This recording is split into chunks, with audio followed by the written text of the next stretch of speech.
Merci de nous rester fidèles. Bonjour à tous et bienvenue dans ce 13h. Le président de la République par intérim, le professeur Dioncounda Traoré, s'est envolé tout ce matin pour la Côte d'Ivoire.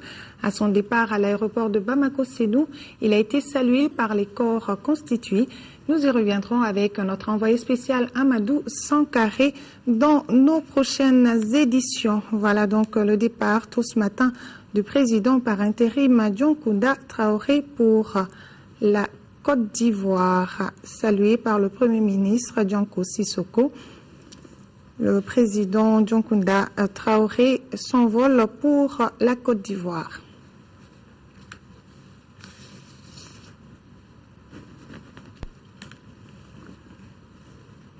Voilà, selon le président de la République par intérim, la gratitude est une qualité noble qui grandit l'homme. Le professeur Dioncounda Traoré a prodigué de nombreux conseils aux membres du gouvernement. Il leur a souhaité une bonne chance dans la nouvelle vie qu'ils vont entamer à partir de demain.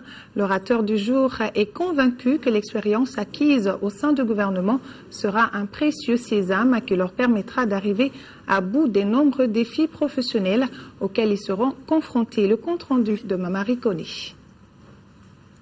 Du rapport de mission des autorités de la transition au professeur Dioncounda Traoré consacre la fin de la période de transition.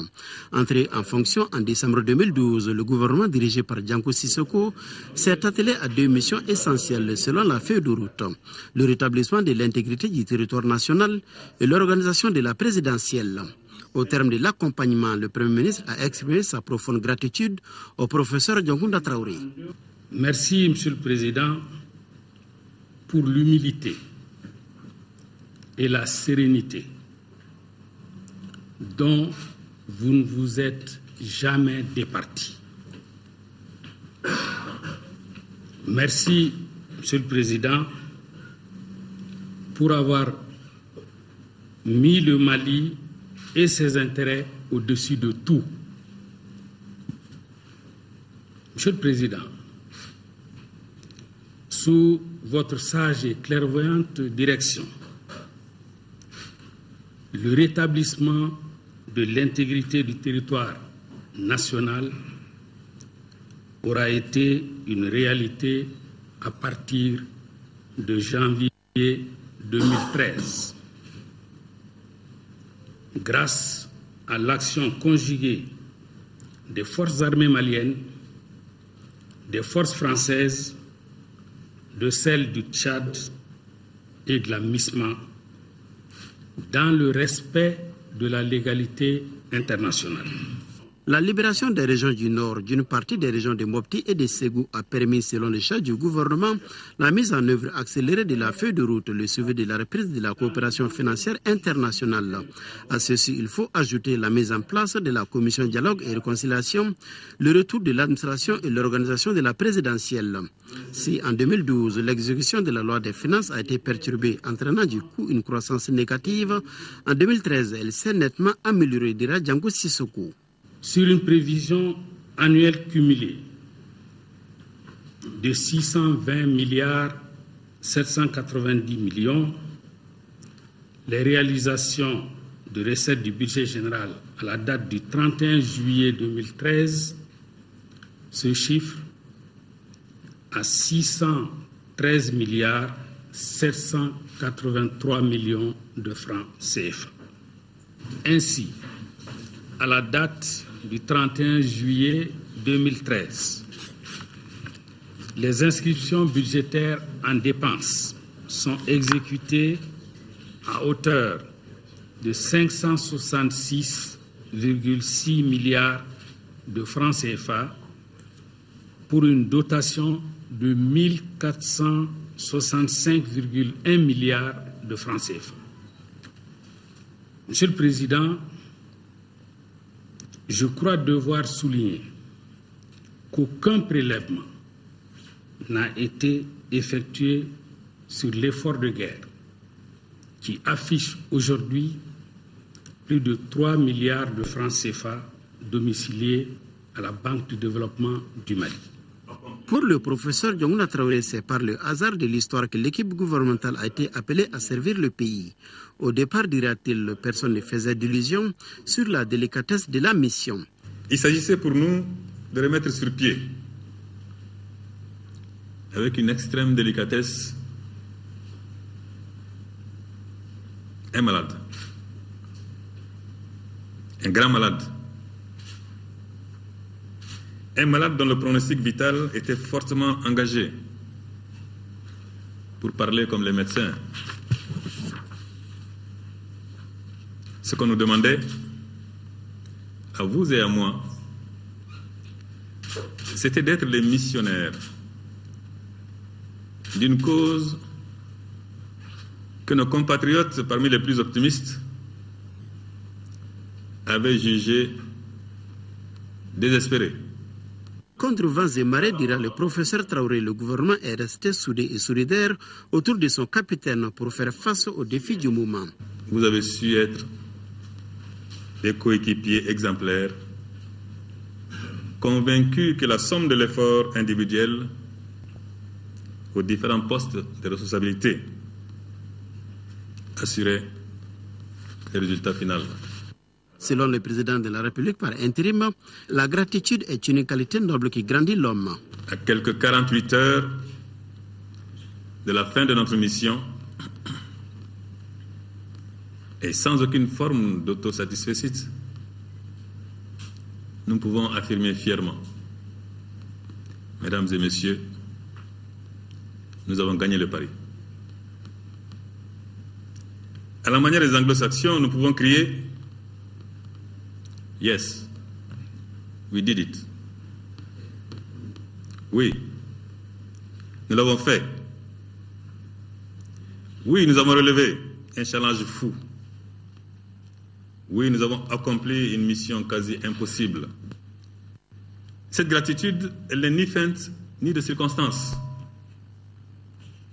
Elle est sincère. De cette sincérité qui transparaît dans la joie des populations libérées des jours de l'occupation. Avant de se quitter, le professeur Diongounda Traoré a prodigué de nombreux conseils aux membres du gouvernement. Il leur a souhaité une bonne chance dans la nouvelle vie qu'ils vont entamer à compter du 4 septembre. L'orateur du jour est convaincu que l'expérience acquise au sein du gouvernement sera un précieux sésame qui leur permettra d'arriver à bout des nombreux défis professionnels auxquels ils seront confrontés. Le président de la République par intérim a décoré également l'ensemble du gouvernement de transition. Outre les ministres, plusieurs autres personnalités civiles et militaires ont reçu des distinctions. Les détails avec Amadou Sankari. 60 personnalités au total sont concernées par cette décoration à titre exceptionnel par le président de la République par intérim. Parmi les récipiendaires, l'ensemble du gouvernement de transition avec à sa tête le Premier ministre Django Sissoko. Des distinctions qui viennent ainsi saluer les efforts accomplis par chacun des membres du gouvernement pour la réussite des 2 missions qui étaient assignées à l'équipe. Il s'agit notamment de la libération de notre territoire et de l'organisation d'élections présidentielles. Ces décorations vont de chevalier de l'Ordre national du Mali en passant par officier de l'Ordre national, de commandeur à grand officier de l'Ordre national du Mali. Un geste qui fait chaud au cœur selon des récipiendaires. Un moment d'émotion pour moi est que le travail que j'ai fait pour mon pays ait été reconnu comme un travail de qualité et qui soit couronné par une récompense.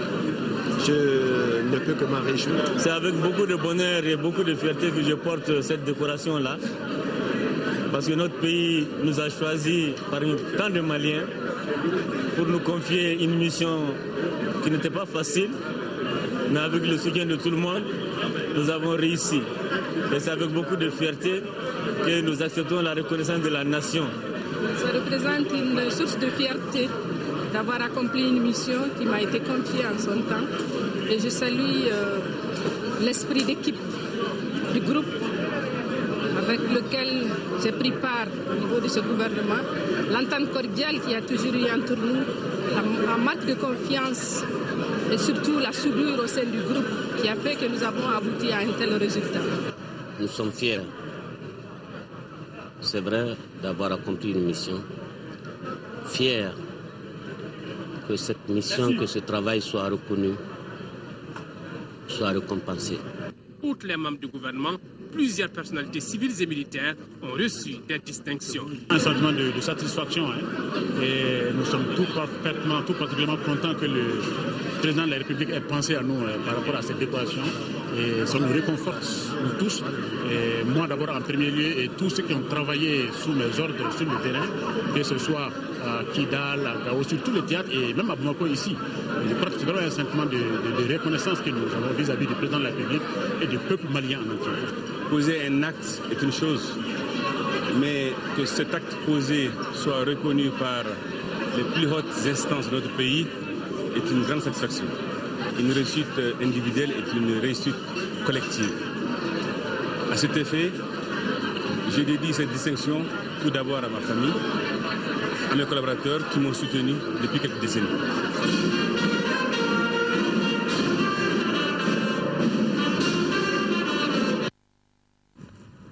Le professeur Dioncounda Traoré a aussi rencontré les forces vives du Mali. Le chef de l'État les a invités à soutenir les nouvelles autorités pour faire face aux nombreux défis qui se posent à notre pays. Le reportage de Bourama Traoré. C'est un président de la République reconnaissant et satisfait qui rencontre les forces vives du Mali. Satisfait de la contribution utile de celle-ci à la réussite de la transition au Mali. Les premiers mots du chef de l'État sont donc ceux de remerciement. Il s'agit de remerciements qui viennent du fond du cœur, en réponse à votre propre dédicace, à votre sens du sacrifice, car vous avez participé dignement et avec honneur à la grande épopée de la deuxième libération du Mali. Nous restons ensemble pour le Mali. Nous restons ensemble pour le Grand Mali, nous restons ensemble pour l'Afrique et pour la dignité de l'homme dans le monde. Pour le président Dioncounda Traoré, la tâche est loin d'être terminée, d'où son invitation aux forces vives à accompagner les nouvelles autorités du pays, car, dit-il, les défis à relever sont à la fois énormes et difficiles. Ce que je vous demande, et que votre esprit patriotique vous commande, c'est de vous engager encore plus aux côtés des nouvelles autorités pour les aider à affermir la marche du Mali et à en faire, conformément à leur profession de foi, un pays où de nouveau il fera bon vivre, un pays de cousins, un pays de neveux, un pays de tantes et d'oncles, de cadets et d'aînés. Quant aux représentants des forces vives du Mali, ils n'ont pas tari d'éloges à l'endroit du président de la République par intérim. Patriote, républicain et homme d'État, j'en oublie volontiers. C'est un devoir pour nous, un devoir citoyen d'accompagner le Mali. Ce n'est pas un homme qu'on accompagne ou un régime, mais c'est le Mali qu'on accompagne. Et ça, nous sommes prêts à le faire avec toutes nos forces, Inch'Allah. Je crois qu'ensemble, nous sommes venus pour remercier le Seigneur, parce que c'est lui le premier acteur. Nous étions dans une épreuve qui nous a permis d'en sortir. Et maintenant, il faut regarder maintenant vers l'avenir, à partir d'un point qu'il a souligné, le pardon. Il faut s'assumer. Nous devons apprendre à nous assumer. Et je pense que c'est à partir de là que ceux qui viennent, qui vont prendre le rêne mercredi prochain, pourront accomplir leur devoir sur un pays où chacun est animé de cette volonté de se pardonner et de bâtir ce pays. C'est un exploit que chaque Malienne et chaque Malien appréciera à sa juste valeur. Mais ce qui est sûr, c'est que le Mali s'est sorti d'une crise aussi grave en 18 mois. Cela n'est pas donné à tout le monde. Je remercie les membres de la transition, notamment le président de la République par intérim, Dioncounda Traoré. Enfin, le président de la République par intérim et ses invités ont prié pour un Mali de paix et réconcilié avec lui-même. Changeons de sujet pour parler de reboisement. L'Association pour le développement du cercle de Nioro a procédé le week-end dernier au lancement officiel de sa campagne de reboisement. La cérémonie de lancement a lieu dans le village de Madina Alahey, à une dizaine de kilomètres de la ville de Nioro du Sahel. Moussa Diakité depuis Nioro du Sahel. Organisée par l'Association pour le développement du cercle de Nioro ADCN, cette campagne 4e d'Ijar a un double objectif, lutter contre l'avancée du désert et adhérer à la campagne nationale de reboisement. Nous savons que sans arbres, il y a toujours des problèmes de pluie. Donc nous avons sensibilisé nos populations pour leur dire qu'il faut tout faire pour planter des arbres afin de lutter contre la désertification. En fait, notre slogan est que le Sahel soit vert. Après Gogi et Djandjoumé, c'est les villages de Madina et Gourel qui ont cette année eu l'honneur d'abriter cette campagne. Et c'est la cour du second cycle de Madina qui a servi de cadre pour ce lancement. Au total, 660 plants constitués de manguiers, de caïcédras et de baobabs ont été mis à terre sur un espace d'1 hectare à la grande satisfaction de tous. C'est un comportement qu'il faut encourager, qu'il faut féliciter, et surtout afin que les autres puissent prendre l'exemple sur la DCN. Une fois ces arbres plantés, il faut les entretenir, les protéger contre les dents des animaux et les arroser régulièrement pour que les arbres puissent atteindre une certaine envergure. Après Madina, c'était le tour de Gourel à 3 km seulement du premier de recevoir à son tour aussi 660 pieds. L'objectif recherché étant de planter au total 1060 pieds. La DCN ne s'arrêtera pas là. Elle souhaiterait dans les jours à venir couvrir tous les cercles avec le seul souci de reverdir tout le Sahel. Sport à présent, volleyball. La 22e édition du championnat national de volleyball a donné son coup d'envoi le dimanche dernier dans les salles de l'INGS et du stade du 26 mars. 16 équipes prennent part à cette édition. Abdul Karim Kaba a suivi la première journée. Voici son compte rendu. 16 équipes, dont 8 en dames et autant chez les hommes, prendront part à la 22e édition du championnat national de volleyball. Pendant une semaine, ces équipes s'affronteront en 30 matchs pour succéder à l'ISFAS hommes et Koulikoro en dames. 4 rencontres, dont 2 en dames, sont au programme de la première journée. Pour cette saison, la vieillesse et le mariage tapent à la porte de certaines équipes, notamment celles des dames. C'est pourquoi les rencontres ne sont pas serrées. En témoigne l'opposition Ségou Koulikoro en noir. Victoire Ségou 23-7-0, soit 25-5, 25-5, 25-6. Commune 5 en bleu est face à Miloud Logement pour le deuxième match des filles. La jeune équipe de Miloud Logement l'emporte par 3-7-0. Chez les hommes, la commune 6 et Miloud Logement en jaune sont aux prises. Les communards n'ont pas fait le poids devant l'équipe révélation du volleyball malien. Miloud Logement gagne successivement les 7, 25-19, 25-23, puis 25-20. Le clou de la soirée est la rencontre commune 5 et l'USFAS en jaune. Ce face-à-face est le derby de la discipline au Mali. Il suscite des disputes, énervement, mais le fair play a toujours pris le dessus. Après un jeu tendu et serré, les militaires champions en titre l'emportent par 3-7-0. Le temps est ainsi donné pour la 22e édition du championnat national de volleyball. Les matchs se poursuivront tous les jours dans les salles de l'INGS et du stade du 26 mars de Rimadio, au grand bonheur des amateurs du volleyball. Un mot de santé avant de refermer ce journal et nous allons parler de la globozoospermie. Il s'agit d'une anomalie des spermatozoïdes résidant dans la forme ronde de leur tête et l'absence d'acrosome qui les rend incapables de féconder naturellement. Donc, seule la procréation médicale assistée peut aider les hommes vivant avec cette anomalie d'avoir un enfant. Focus Tansé, une réalisation de Tessira Dambélé.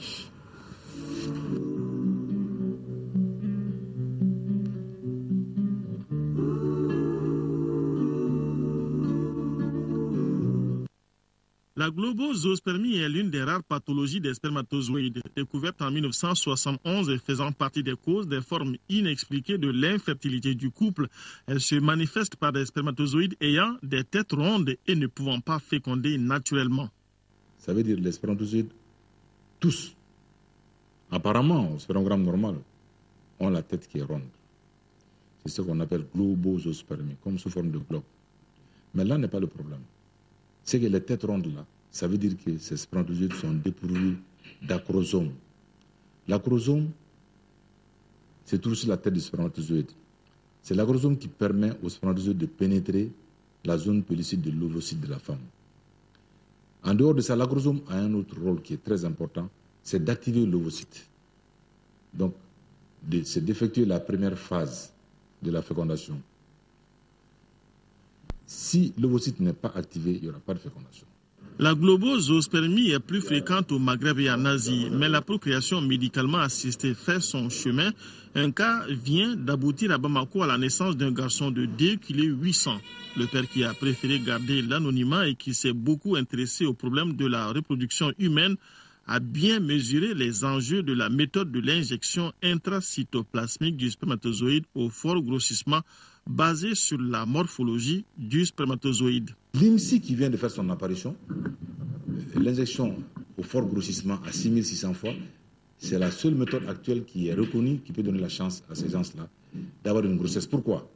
Parce qu'au spermogramme normal, le spermogramme est presque à 100% globosospermie. Tu te diras que c'est 100% parce que le spermogramme se fait au grossissement 40. 100% des têtes sont dépourvues d'acrosomes. Mais c'est au fort grossissement que tu vas trouver quelques-uns des spermatozoïdes qui ont un petit reste acrosomique. Et ce reste acrosomique-là suffit pour provoquer l'activation ovocytaire dont on a besoin. Parce que, comme vous savez, en IMSI, on micro-injecte les spermatozoïdes. Une fois à l'intérieur, ce petit bourgeon acrosomique qu'on peut retrouver dans 1% de ces spermatozoïdes permet déjà de faire notre affaire en provoquant une activation ovocytaire, chose dont nous avons besoin pour avoir des embryons. La foi d'abord, mais aussi un travail de laboratoire où les microbiologistes ont longtemps cherché le peu de spermatozoïdes avec un bourgeon d'acrosome pour faire la fécondation in vitro. On a pu regarder jusqu'à 1 heure de temps comme ça pour voir maintenant, en tout cas l'acrosome au niveau de la tête du spermatozoïde. Ensuite, choisir maintenant ce spermatozoïde et procéder maintenant à une micro-injection. En 2011 encore, seuls 11 bébés nés de cas de cette anomalie ont été scientifiquement documentés dans le monde et sa principale cause serait génétique. On a découvert un premier gène, le gène SPATA16, sur le chromosome 12, qui est altéré. Chez certaines de ces personnes, moins 70% des cas ont retrouvé ce gène altéré. Et un deuxième gène maintenant a été détecté aussi, c'est le DPY19L2, qui a été découvert aussi dans 80% des cas. Mais il faut le dire clairement, c'est que c'est une pathologie qui est toujours un mystère. Parce que dans certaines familles, on peut trouver des fratries qui ont cette pathologie-là, mais on peut trouver dans certaines familles que c'est une seule personne qui l'a et les autres ne l'ont pas. Et ce qui est encore curieux, c'est que si on parvient, par les méthodes de procréation médicale assistée, à donner des enfants, c'est que les enfants ne seront pas atteints par cette pathologie. Prouesse scientifique, mais aussi coup de chance. Premier cas de globozoospermie enregistré dans cette clinique. On reconnaît qu'avec ce problème, même avec la procréation médicalement assistée, les échecs sont plus importants que les réussites.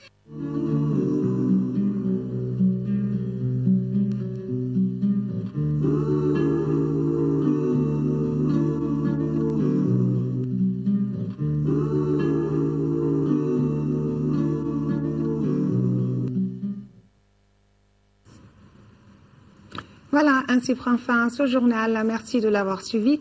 L'information continue sur l'ORTM à 18h et à 20h avec Aïssata Ibrahim Maïga. D'ici là, prenez soin de vous et prenez soin des autres. Et bon appétit si vous êtes à table.